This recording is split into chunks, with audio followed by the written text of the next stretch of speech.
Lebanese. Hello everyone, I hope you're all well.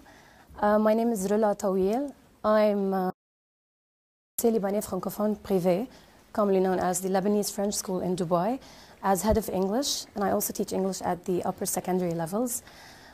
Today I'm here to speak about some effective strategies that we use with ESL learners. I've had the opportunity to work with ESL students for the past 6 years, and it has been a greatly challenging experience, which I'm very glad to be able to be here today and share this experience with you and some of the best practices that I've used in my own classroom. I'm going to give a brief overview of the school, a very quick one. So the Lycée Libanais Francophone Privé is a French school in Dubai that was established in 2003. The language of instruction in all subjects is French. Arabic is taught as a first language for native speakers and as a second language for non-native speakers. English is taught as a second language for most students, and Spanish is taught at the upper secondary levels as well. One difficulty that we as ESL teachers discuss all the time is that we find that most learners lack the basic literacy skills that are needed to grasp basic level content or grade level content.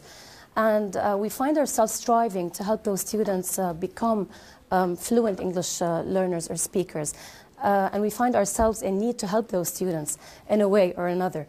So we find ourselves also needing to communicate with those students to identify certain challenges, which are a lot. So these challenges might be, for example, communicating with learners about academic, social, and personal issues, encouraging them and addressing their diverse needs.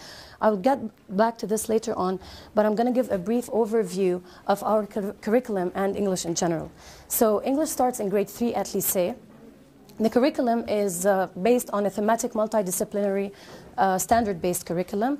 It's composed of 2 parts. The first one is an academic part, the second is a non-academic. The academic part basically covers all the essential language skills such as reading and writing, listening and speaking. And the non-academic part focuses on universal themes such as the human rights development and Millennium Goals development, which are themes that are basically adopted from the United Nations conventions, and we've implemented into the curriculum for the past years, in addition to other themes which we teach at the primary level, such as bullying, the 7 habits of happy kids, and the 7 habits of highly effective teens. These concepts have proven to be effective and motivating for learners because they really deal with situations that are somehow real and relate to their life experiences. When students feel that they can relate to their real life and to what they've experienced, they feel that it's easier for them to learn English and they would love to learn it more. Now, in doing this, we find that we face so many challenges in communicating with learners from an academic, social, and personal level. Now, academic English is what they basically learn, but this goes hand in hand with the social part. So a student who doesn't feel that he can socially interact with his peers cannot academically perform well. Because a student feels that he needs to learn or he has a need to learn, if I can say, the social English or the informal English, the slang language, which is used inside and outside the classroom versus the informal English that we use on exams, in tests, etc. So if he doesn't learn this, he feels that he cannot fit in a society or in a classroom with peers who are fluent in English. And because of that, these students find themselves torn between 2 languages, their native language and the language they're trying to learn. So as teachers, we must really insist on helping those students maintain their native language, but at the same time, helping them to learn a new language, which must be motivating and challenging for them. If I talk about if I look into this social part, students, the relationships between them and all the accompanying behaviors that come along with it have a huge impact on how ESL learners develop their skills in English. Students sometimes are made fun of if they try to speak in English in class, and if the environment is not welcoming and does not really accept students with diverse needs, then they feel that they should, if I can say, withdraw from participation, or they end up being silent. From a personal point of view, many students have a need to learn English. And they come into a classroom needing to learn it because they feel that if they don't, they will learn nothing at all, and they eventually end up not fitting in. This point of view is very important because if we create this environment and help them feel that they are welcomed at all times, without making them feel that the society is not embracing them, which unfortunately most schools around the world do, because they, if I can say, evaluate this child or this student on his ability to read and write in English. So if he doesn't, then he doesn't belong. He either has to learn the skills or he doesn't fit in this classroom. So if I move on to other challenges, if I can say, like encouraging and motivating students, if I model with students, I scaffold with those students, I help them become independent learners, critical thinkers, lots of other things like problem solvers. It's very important. And it is a challenge because it's not easy to get students motivated. It's not easy to get them to feel that they really need and want to learn a new language, which is not their own, and how they can benefit from this language that they're learning. What's the purpose of learning a second language or a third language? How good would it be for their future? And of course, addressing diverse students' needs. Now, in particular, at Lycée, because it's a French school, we do take into consideration that addressing diverse students' needs. Why? Because our students come from, most of them, from a pure French background. So somehow they're exposed to English, somehow they do speak English, but we cannot assume that all the time. So we do address those diverse students' needs using different strategies. The first thing we do when students attend our classes in grade 3 is what we call screening, which is testing their ability level or grade level. If we do the screening and we find out that those students, if we can move a little bit more forward, yeah, more. Thank you. No, forward. Okay, more, a little bit more. Yes, no, forward. Okay, sorry. Just can you move forward? Yes. Okay, so screening is the first thing that we do on this level. We actually test the ability of this student, and we find out if he is up to this level or not.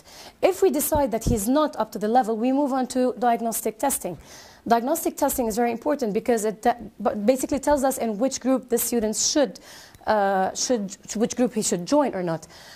From this diagnostic test, we move on into grouping them according to abilities, according to their needs, etc. And from there, we differentiate the learning, which basically is done on using several techniques, like, for example, multitasking, small group instruction, worksheets that are tailored for their specific needs. Can we move on, please? Yes, okay. Now, my question to you, before I move on to explaining or telling you exactly what are the effective strategies that we use in our school or in our classroom, I need to ask you, as teachers, what are some effective strategies that you use with your students? Let's say you want to teach a certain skill next week or this week in your class with your own students. What effective strategy would you use as teachers? Modeling. Sorry? Modeling. Modeling. Modeling. Modeling, exactly. What else? Research. Research? Yes. Okay. Any other ideas? Any effective strategy that you've used in your classroom and has proven to be effective? Jigsaw. The jigsaw. Jigsaw, okay. Picture talk. Sorry? A picture talk. You know what's a picture talk? I put out a big picture. Picture, okay. Picture, Picture talk. okay. I didn't get that, okay. You put up a big, supposing I'm doing a topic on global warming. Yeah. Okay? So I have You use visuals. visuals. Okay. Do a picture talk on that. Okay. Any other effective strategies? Yes? Vocabulary. Vocabulary? Charade. Charades, okay. Very good. Okay. How do you do that? How is this proven effective? If you're looking, a student has to understand what skill is he going to learn today? What's the purpose of learning this skill? Why are you teaching him this skill? And what is he going to do? So how would you tell the student that today I'm going to model for you this concept because I want you to learn a specific skill? Can you just give me a brief idea of how you do the following? Anyone? Yes? You use material to explain to the kids. Materials, like tools. Okay, or what type of materials? Demonstrate with the materials. Say, for example, I was going to do the letter M today. This was my objective Yeah. for literacy. I would model using the page and forming the letter with the student. Okay. And then go from there. Okay. What about research? How would you teach a student the skill that today you're going to have to do your own research? Or I will not give you an answer to a certain question. You have to go do your own research. Do you use that in your classrooms? Actually, I will just ask them to do research about the topic I'm going to introduce. Okay. And I ask them to provide me with the knowledge that they gained from the research. Okay. Then I will build up based on their research. Okay, very good. Yes? Hi, I would do a flipped classroom. Yeah. So I would put things on my blog that the children know what we're about to learn. Exactly. Videos and things and links to resources so that they can actually... You scaffold basic Yeah. scaffolding. Okay. Jigsaw. Who uses the jigsaw method? Like in groupings? You use it all the time. What's good about it? What specific skill do you teach when you use this method?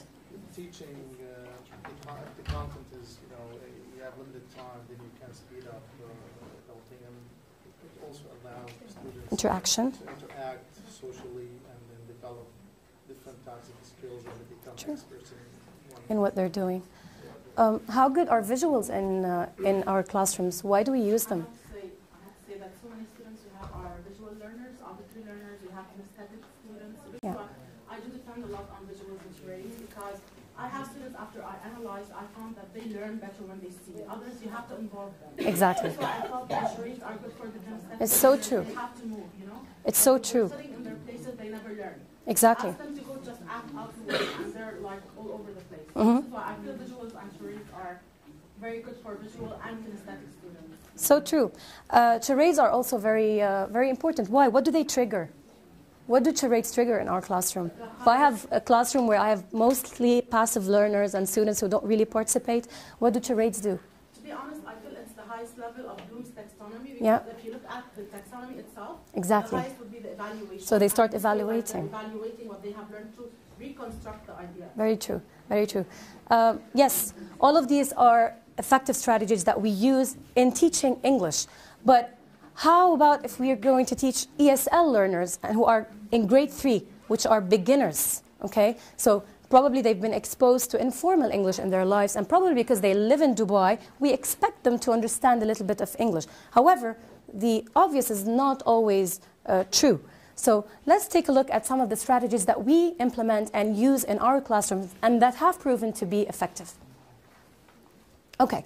The first one is focus on vocab and language development. For example, reading and communicating, underlining difficult words, understanding the meaning, spelling, writing sentences and paragraphs. If I take the reading alone, some students, for example, they like to read to explore. Others, they like to read just for the sake of enjoyment. Some others like they fall in love with the book, so they love reading. Just this is the purpose. Others like to, for example, read because they feel that they have to read. They're forced to read, otherwise they won't read, because reading is a sort of habit. When children get used to it at a younger age, they continue to reading as they grow older. What we do in our class is the following. We try to create different versions of the same text to diverse students' needs, because we don't have exactly the same level in one class. So it's a mixed ability classroom. I have students who read very well, others who are average, and others who are struggling learners. So in this case, I can diverse my the versions of the text that I'm trying to read with my students. I can read out loud for one time. I can help the students read by heart alone. And then we can, for example, give students who are struggling a shorter version of the text with shorter sentences. I can highlight clues in the text. I can highlight, for example, the topic. I can highlight the title, the subtitle. And I can try to use a bigger font, especially with learners who have difficulty in reading. When I think of creating different versions of the same text, I would be helping my student expend his cognitive thinking skills or energy on reading meaningfully instead of expending this energy on trying to recognize a word. Because of that, we make sure that those difficult words that students are not able to understand when they read to be written down. When they write those words down, they also write the definition of those words, a simpler definition, not a very long one. When they write the definition of those words and they understand the meaning and they come to read the text again, now they know what the word is and what it means because of repetition, so they're able to recognize it. When they recognize it, they feel that they want to approach reading more and they want to read more. So this is very important. When we write also those words, we help students structure sentences using those same words, because at this level, they have a problem in sentence structure, and we find that there are lots of spelling errors, subject-verb agreement, etc. So at the beginning, it's just only normal for students to have a very, if I can say, weak sentence structure. But the more we work on that, we can develop their writing. Those sentences, the same sentences, can be used to construct a proper paragraph. And paragraphs are constructed using the same sentences in order to help those students build their ideas in a constructive way. We use visuals in order to help them be structured. In a sense, for example, when they want to construct a paragraph, I can use a visual in grade 3, let's say, which is the bun or the burger. And I can explain to students that the top part is the main idea of my paragraph, the lower part is the concluding sentence, and everything that comes between is the supporting ideas of my paragraph. At the beginning, we let them write on their own, and we can see some good stuff and others that need to be worked on. But the more we do that, the more they practice their writing, the better their writing skills become. Vocab is essential, and spelling is essential. However, we do not believe in dictating students into writing words, so I don't waste my sessions on doing dictations, because I believe that many students are visual learners. So when they learn how to write a word, they usually learn it visually. It saves time, it's faster, and it's nicer. Students don't really like to do dictations. They feel scared to do dictations, and especially if it's graded. So why would I want a child to be afraid of learning English? I'm actually trying to instill the love of learning English in him. So spelling is done visually. And moving on to guided interaction, which is how students collaborate and understand through reading, writing, listening, and speaking. As our friend was just saying, that many students are visual learners. So because I have different learning styles in my classroom, I have to keep in mind that I, as a teacher, need to have different teaching styles. I cannot use one method and technique and implement it with diverse learners' needs. I need to see that I have students who are good readers, who learn through reading, others who learn through writing because they love to write. Others can learn through listening. Others like to speak out loud in order to be understood and to express themselves, and this is how they learn. So by attending to those skills throughout my sessions, I would be attending to those needs in different ways and creating interest in my classroom as well. Now, guided instruction in a sense that at the beginner's level, sometimes we feel that we need to guide them at the beginning. We model for them, we scaffold with them, we make sure that the skill and the task is well grasped, and then we let go, we let those students work on their own. If they're not capable, we have to go back to the concept and teach it again. At other times, we find that those students really do not need guided instruction, they just need monitoring. So some students, you can just give them a task, you feel that they're able to do it on their own, and we just monitor the work that is done. Okay.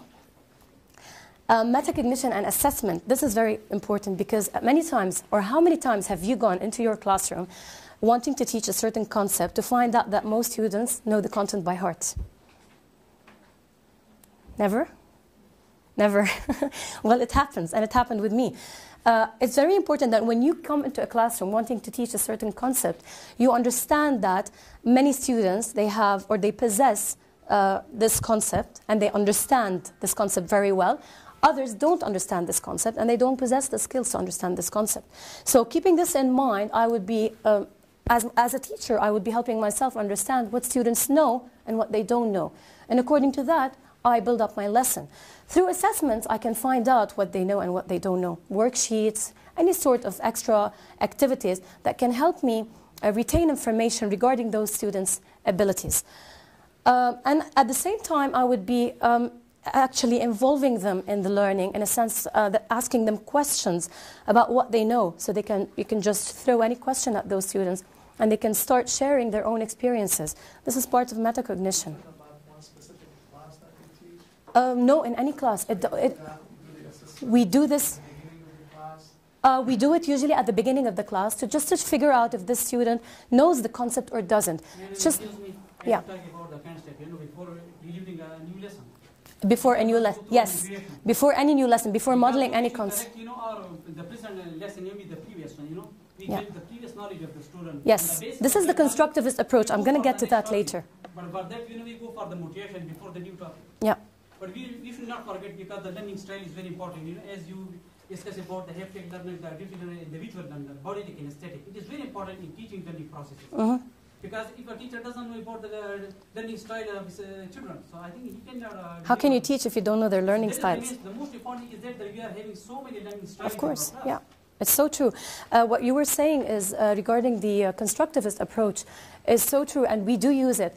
When you actually ask those students what they know, you're building on previous knowledge. You're building on their experience. So, as we're building the knowledge of the students, we also consider the domains of the student as well, Yeah. affective, cognitive, and Of course, as well. yeah. Some students, their affective is more strong. Some students, their cognitive is very strong. And some It's students, true. their psychomotor is It's so true. But you can also use visuals in order to introduce a concept. So the visual concept is for It could be visual visuals. It could be any sort of activity. It doesn't have to be a written worksheet. You can use visuals to help them construct the lesson. A teacher must be versatile in the class, because we have to go through the auditory learner, the visual learner, and the right brain learner, the Yes, left brain learner. I said this, I think, in the previous slide, and I'll get to that later on, also in the secondary level. Okay, I'll answer your questions fully, but at the end of the session, if you don't mind. Okay. Moving on to explicit instruction. So here, direct teaching of concepts, grammar conventions, reading comprehension, multitasking, investigation. In the sense, we decide, because we know our learners, even if we don't know our learners, we can always try at the beginning of the year to either use direct teaching or discovery learning. For example, sometimes I feel that I want to teach a concept, okay, so I would write, let's say, the title on the board, and then I would brainstorm this concept. And then I would scaffold with those students. I will make them listen to what I'm saying before they start answering. Or I would decide to use the investigation process, okay, or the discovery learning, whereby I give them clues to the concept without giving them the exact term. And I would let them brainstorm the session or the lesson or the concept. And then they would come up with the exact terminology or what is it that I'm trying to explain.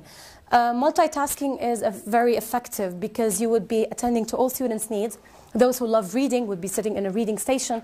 Those who love writing would be sitting in a writing station. Those who love charades, visuals, those who like to research, we create stations for those students. And everyone would be choosing the station that he loves most. So you are creating interest here. And students are allowed to rotate on these stations every 6-7 minutes. They can spend time, they can work, but they have to work at a fast pace in order to be able to move on to another station, so on and so forth. Grammar conventions are very important. Now, in this case, especially at the primary levels, there's, if I can say, direct teaching of grammar, because you have to teach grammar as rules. So we start with the grammar convention or whatever verb tense we're teaching. We explain it to the student. We give them hands-on exercise or activities. They start working. And then when we feel that they have grasped the information well and they know the lesson well, we can let them work online on grammar online exercises so they can do it on their own. We figure out if they're able to do it on their own or not.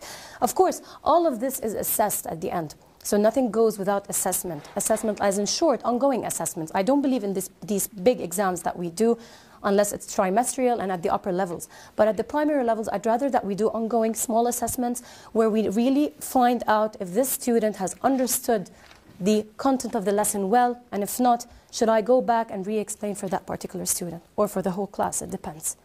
Okay. So, relating universal themes to academic concepts. As I said at the beginning, our curriculum is divided into two parts. So, part which focuses on the essential skills, which are the listening, reading, writing, and speaking, and the others which focus on universal themes.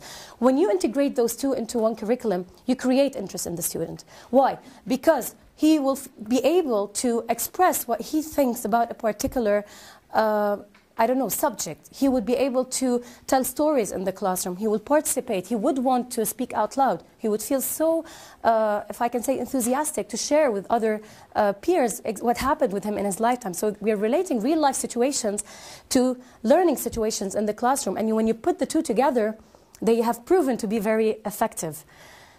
Use of visuals, as I said, graphic organizers and pictures are very effective at this level in particular. Some students, they especially the younger ones, they like visuals, they like seeing pictures. They somehow assimilate and associate with those pictures, and they can retrieve information. So if this helps us bring out the best in them, then why not? And at the same time, these organizers, they help our students become more structured. In a sense, their thinking becomes more structured, they know exactly what they need to do. So it's part of organization, okay? Group, individual, and pair work is part of the differentiated learning that we do in the class. So some students, they like to work in pairs, others, they'd rather work individually, and still others, they'd like to work in groups. So we need to understand and know, where does this student want to work? What does he like? Does he really prove to be more effective when working with someone else, or in a group, or individually? However, we do at all times encourage interactive learning in the classroom, rather than being individualized and sitting alone and not participating. Discussions and debates are part of our daily classroom routines. We always start the classroom with something to discuss, creating anything that motivates the learners at the beginning of the lesson, instead of going into the classroom, writing the date, writing the title, and going so formally and traditionally. So we always have a story to tell, or we always ask students to share with us anything that happened with him yesterday or during the weekend, etc. Continuous exit steps, as I said, or small assessments, this basically helps us to exit the lesson, move on to another one, when we find out that our students have grasped the concept that we're teaching very well. Okay. Can we move on, please? Thank you. Now, it's quite different at the secondary level. The challenge is different at the secondary level, in a sense that at this level, students are more experienced. They speak English very well. They are less shy, and you can easily drag them into any discussion. So fine, we have all those ready to use. How can we make use of that in our classrooms? First of all, the curriculum is somehow the same, except that it prepares students for success at the university level and beyond. Our competences that are set into our curriculum are basically aligned with international standards, which makes our students ready to take any entry-level test and easily attend any university that he chooses, be it a French university, an American university, or a British university. So these competences are measured against social, academic, and cultural aspects. In what sense? If I speak from a social point of view, students at this level, they like to basically sit with students that they feel comfortable with. So seating arrangements in the classroom is very important. And I, as a teacher, honestly, I don't tell a student, no, you cannot sit next to this person. Unless they really waste time and talk a lot in the class, then yes. However, if seating arrangements is the problem in my classroom, then it's very easily solved. I can put them in groups that they feel comfortable with, that they feel that they're able to express themselves without being made fun of, that they're able to, I don't know, write, read out loud, speak out loud without feeling shy about their either accent or language or their know-how in English. From an academic point of view, students at this stage, they need to be they need to know how to organize themselves, in a sense that we provide them with graphic organizers and charts at the same time. We also provide them with the necessary resources, from books to online resources to ability to do research whenever they want. And at the same time, we stress on a point of involving parents in our children's education or learning, because as a parent, I believe that it's very important for me to be engaged in my children's learning. I can engage in activities, extracurricular activities. I can engage in field trips, in lessons, in performances that happen in the school. Any activity that makes my child build his self-confidence because of my presence in and outside school. So it's very important that parents actually, they follow up on what their children are doing. Many parents are not aware of what their child is learning at school, and I think that they have the full right to know that.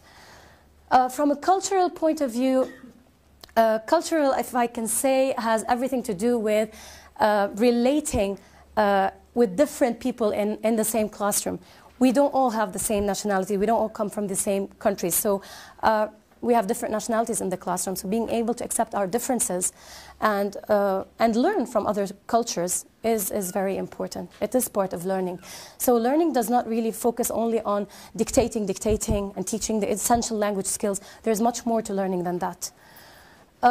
What's essential in the upper levels is the teaching of literature, which we implemented from grade 6 onwards. For example, we start with Julius Caesar, moving on to Hamlet, moving on to Romeo and Juliet and Macbeth.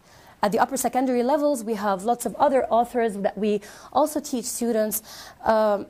We actually teach students literature selections from those authors like Mark Twain or James Hurt or many other well-known authors. This basic learning is very important in the sense that exposing students to literature is like exposing them to a different form of dialect, both written and spoken. Students feel scared at the beginning when you open up a Shakespearean book and you show them the Elizabethan age and how literature is used back then versus the modern English and how we speak English now. But they also feel that they're so encouraged and motivated to know more about this type of English. So what we do is actually, as teachers, we initiate the lesson by reading out loud in literature. It is funny at the beginning of the year, but then they get used to it.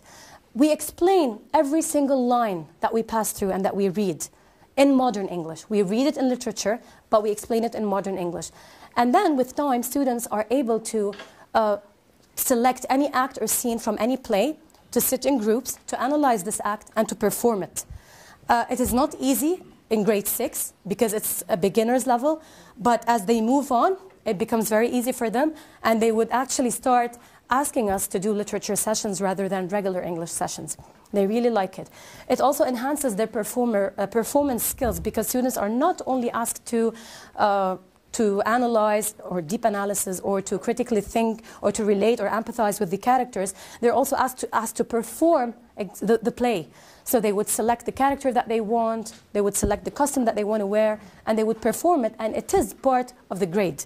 So performance skills are very important. Knowing that in grade 12, our students are assessed on two basic parts. One is the oral and the other is the written. So 50% of the grade in the French baccalaureate is given to the oral and performance skills. So it is essential that we teach this at an early stage. Okay, can we move on, please? So as I said, we have different types of learners. Some of them understand visually, others would learn by listening, still others would love to read, and others learn by doing. And we try to attend to those different learning styles. So some students at this level particularly, they read to explore, they read because they want to, I don't know, to become independent learners, they don't want any help. And they write also to express themselves, to tell us their thoughts. Some people cannot really express out loud, so they would rather put whatever they're thinking on paper. And I always tell my students that I cannot read your mind, but I can read what you write down. So this way we would actually encourage them to write more, in addition to listening and speaking. Research is very important. As I said at the beginning, I don't always give my students the answer to everything. Many times, I think that they're capable of finding the answers for themselves. So when they ask a certain question, I would actually ask them to go and figure it out themselves by doing their own research. And we have those facilities available at school. Children know how to use research. They know how to compile data. They know how to analyze it. They also know whether this research is taken from something that is a resource that is valid or not. So on these research skills, or whatever research they're doing, they have to present whatever they did or the research that they've done. So during presentation, they know that they're going to be assessed on their body language, on eye contact, on their tone of speaking, on their interaction with the audience, etc. They know these skills and they know that they're part of the grading, so they work on them. Because at this level, academic competence is very important. They're really competitive. They want to get better grades. They want to get the highest grades. So they compete. But we try not to make them feel that they're different in the classroom, especially if they're ESL learners. So we don't really pull them out of the class. We'd rather keep them in, make them be integrated with the others, and we can work in small groups. And we can teach them in small groups while the others are working on tasks that they're familiar with, if I can say. Okay, so building on previous knowledge and getting them involved through their own experience, building strong and caring teacher-student relationship. I think this is a must. We have problems these days in schools that the teacher-student relationship is not so easygoing. Maybe that sometimes students, they complain that the teachers are very strict. Sometimes they complain that the teachers are not fair, that I've worked hard but she did not see it, etc. So it's important to create this, if I can say, trustworthy relationship between the teacher and the student. Not in a sense to exceed the limit, but in a sense to make them feel that they're comfortable, they're free to talk to us. We're there to help them. We strive to make them become excellent. This is our passion. And at the end of the day, we want them to become the best learners ever. So transmitting this message to students and making them feel it throughout all sessions, whenever you come into a classroom, of course smiling, okay? This alone creates a very positive environment within the class, and it reflects directly on the child, okay? Exposing students to different dialects, as I said, written and spoken, like the Shakespearean language, or, for example, developing students' analytical and performance skills like debates and discussions on controversial topics. It's very important to throw any question that you know will create an argument in the classroom. This is how the debate starts. When you know that a question will create a discussion, opposing ideas, argumentative ideas. So the classroom would be lively and full of energy, and this is what we want. Developing students' writing skills through different writing genres: narrative, persuasive, descriptive, and creative writing. I want to stress on this point because at this point, or in writing, usually at the upper levels, not in the lower levels, students assess each other's writing. So we have two readers who assess a writing. Those readers are anonymous, and the writer is anonymous. A student gets to pick a writing of his peer, but he doesn't know who this person is, and he assesses it by or according to certain rubrics that we give. Now, a grade is put on this writing. Another student also assesses the same writing, and we compare those grades. You will be developing independent learners this way, and you would be giving them responsibility, which is a bit beyond their age level, but it's good because it's not as easy as you think to get the upper level students motivated as the lower ones. So you always need to make them feel that they are responsible. They can do a great job, just as we do. So just as we assess them and give them feedback, they have to assess us and give us feedback as well as their peers in the class. So this is a very nice activity that we do. So we don't only write and present our writing, we also assess each other's writing. SEN students, special needs students, are given always special attention in the classroom. They are also identified at the beginning of the year according to their needs, abilities, etc. We monitor their progress, their attainment in learning, etc. And till now, we're really doing a great job in that sense because progress has been actually shown in their performance in English as ESL learners. I have students who were special needs students in the primary levels that I have taught on a one-to-one basis, and now they're in my class in the secondary level and they're doing an excellent job. So it's a continuity of what you do from the primary up to the secondary. It has to be related. Okay. Yes. If you have special needs yes. in your school, yeah. when you have noticed that it's a special need in the primary level, yes. is there someone that takes on that responsibility? Yes, we do. Yeah. Okay. A focus on the elements of literature at the high school level and grammar convention. So here, in that sense, students really look at literature from a different point of view. They start to empathize with the characters that they read. They start to relate to the historical background of this selection that they're reading. They empathize with the characters. They look at it from different points of view. They try to differentiate between a round character and a flat character. They try to modernize the writing. They try to create their own conclusions for a certain literary selection. They can also actually make up their own stories and perform them. It is very interesting because it does make students really creative. The use of ICT is a must in all our sessions. So we cannot really work without interactive boards. We cannot really work without any internet resource. We have to use that, and our students are capable of doing all of the above. We do prepare them for SAT and TOEFL and the French official baccalaureate exams. Now, the purpose is not only for them to pass the SATs or the TOEFL. This is not why we teach TOEFL and SAT. We really want them to become those creative thinkers, those people who are able to think for themselves, to create, to problem solve. But it is essential that we teach those exams because they are required for most universities around the world. I wish we can offer more than that, but within the periods that we have as ESL, I think that integrating those two exams in particular is a great step ahead. Involving parents, as I said, in their children's learning, just as we do in the primary levels, we do it in the secondary levels. And if I can finalize with Bloom's taxonomy, I believe that knowledge lies here. So the basic level of everything starts with knowledge. But the purpose of us teaching English as a second language is to try and come a little bit up towards the evaluation part. So we want to move students up this level to be able to comprehend, apply, analyze, synthesize, and evaluate. So it is up there where they become those critical thinkers and they're able to use their reasoning much more. In the end, I would like to say that the population of the ESL learners continues to increase. And as educators, we must continuously reflect on our teaching and update our practice to meet the needs of diverse students' needs. The role that we as teachers play in the lives of those learners is really not to be underestimated, because we must always create those meaningful learning environments and situations to strive to make our learners become better. Please never give up on them.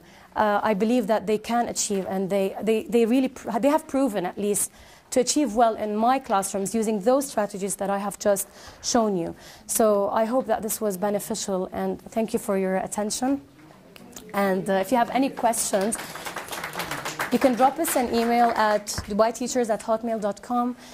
This presentation is going to be uploaded in a week. If you have any questions, please. I would like to thank Rola for a very interesting and thought-provoking session. Thank you. Thank you.